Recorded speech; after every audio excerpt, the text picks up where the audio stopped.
Još jednom dobrodošli u emisiju 100%. Naša sljedeća tema, zapravo sljedeće dvije teme bave se kulturom. Prva u Crnoj Gori. Protekle sedmice svi mediji su ispratili dolazak Marine Abramović na Cetinje povodom prezentacije projekta MAKO, Centra za produkciju, prezentaciju, distribuciju i razvoj različitih oblika umjetnosti, koji će biti izgrađen u prostorijama nekadašnje fabrike Obod. Tom prilikom je čuveno i performans umjetnici uručena i 13. nagrada za životno djelo. Podsjećamo da se 13. nagrada dodjeljuje kao godišnje priznanje građaninu ili državljaninu Crne Gore za djela ili ostvarenja u svim oblastima rada i stvaralaštva koje su od izuzetnog značaja za državu. Ovo je najprestižnije crnogorsko priznanje. Mi se pitamo da li je neobično da ono bude dodijeljeno umjetniku performansa, imajući u vidu da performans kao pravac negira, provocira i dovodi u pitanje sve što je konvencionalno, uključujući i takve nagrade. Marina Abramović je preksinoć, ja mislim, gostovala u jednoj emisiji i rekla je: Crnogorci ne razumiju moju umjetnost, ali su strašno ponosni na mene. Dali su mi centar, daće ulicu sa mojim imenom, dali su mi 13. nagradu, ali ne razumiju moju umjetnost. Razumijemo li je i da li je ta 13. nagrada? Moje mišljenje jeste da razumijemo. Ja lično mogu da pronađem tu dosta stvari koje mi se sviđaju. Smatram da ukoliko nije želela nagradu, onda je ne bi ni prihvatila. U suštini predivno je što je primila nagradu, predivno je što se ona ponosi tim i što je izjavila šta smo joj sve to uručili. Tako da mi je potpuno u redu. Čak sam i uspjela da vidim i Lady Gaginu izjavu o njoj, odnosno o samoj Marini, kako je ona bila na njenim izložbama, na njenom performansu, kako je prezadovoljna, to je s količinom slobode koju ta žena ima. I ono što mi je frapantno jeste da žena već ima 65 godina, ali da u svim izjavama i gdje god, znači, sam našla da ona ističe da je ona u stvari Crnogorka i da je ponosna na svoje poreklo, što mi je potpuno zadovoljavajuće.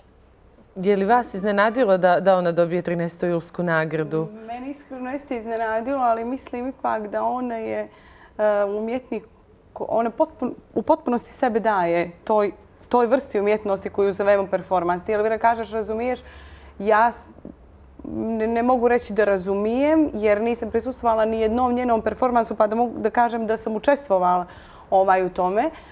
Gledala sam isto emisiju o kojoj pričaš i ona je objasnila u stvari te njene, šta znače ti njeni performansi i tada mogu da shvatim i da razumijem.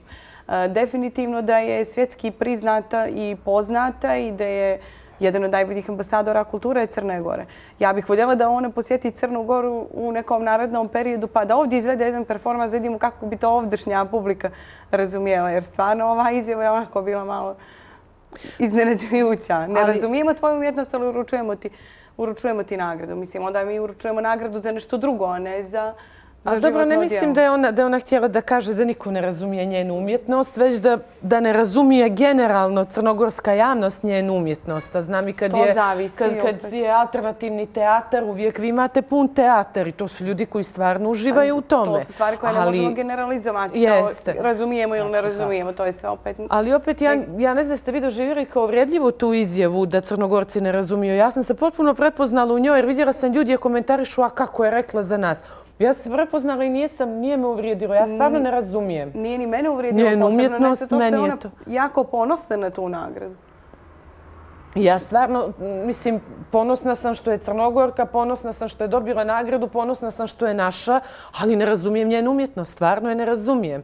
Za mene mora da se razgraničava kreativnost i umjetnost. I umjetnost je korak dalje od kreativnosti. Dakle, neko umjeće, neka vještina, ovo nije pozorište, ali ide u sklopu pozorišta, opet nije pozorište. Mislim, ja je ne... Ne znam kako meni da bude jasno kako ja se na terenu bavim svoje umjetnosti i čini mi se da je taj sport vrlo lak, ali sretnem se ja sa ljudima koji kažu mi to ništa ne razumemo, vi nešto trčite za loptom, bijete se, pa nešto padate, pa se nešto udarate, pa neke pace pravite. Tako da ne dajem sebi slobodu da komentarišem umjetnost. Pravo da vam kažem, i Mona Lizu kada sam vidjela, ono malo nišćim opčinila, a cijeli svet je opčinjen dugi niz godina i dugi period, tako da ne bih dala sebi pravo da komentarišem da li to nešto razumem ili ne. Ali interesantno je ono, vjerovatno ima neku posebnu energiju, jer definitivno publika koja je sa njom u prostoru reaguje na nju. I to što je odlično jeste, Maša, zato što ti imaš kao posmatrač, odnosno imaš tu slobodu da budeš aktivni član svega toga. To je svrha performansa u stvari. I onda i tebi daje negdje slobodu, oslobađati da se oprobaš u samim tim. Tako da ja to vidim baš oslobođavajuće na taj način i koliko je u stvari ona slobodna da sebe izloži i do kojih granica je slobodna. To je gdje su te granice, pošto je često pitanje da li postoje za nju granice ili ne. I traženje tih granica, tu vidim njenu tu vještinu o kojoj smo pričali. Koja je to vještina? Šta ona sebi u stvari može? A šta mi nazovi kao, opet kažem za sebe, eto, obični građani, koji su to naše granice i zašto su nam potrebne sve te granice, svi ti ogromni zidovi preko čega mi nećemo preći i slično. A šta bi u stvari značilo da srušimo sve to i da se samo prepustimo? Tako da tu vidim tu njenu vještinu. Ona je definitivno 100% prepuštena svoje ove umjetnosti. To je njen život. To je njen život Apsolutno. i čestitam joj na dobijenoj nagradi. Mislim da ćemo se tu sve složiti. Da konačno je dobitnica nagrade neko ko je zbilja svjetski priznat umjetnik. A ja stalno govorim, vala, ako su ovi iz Mome rekli da je ona čudo, valjda znaju bolje nego ja, to je taj svijet i to ima svoje.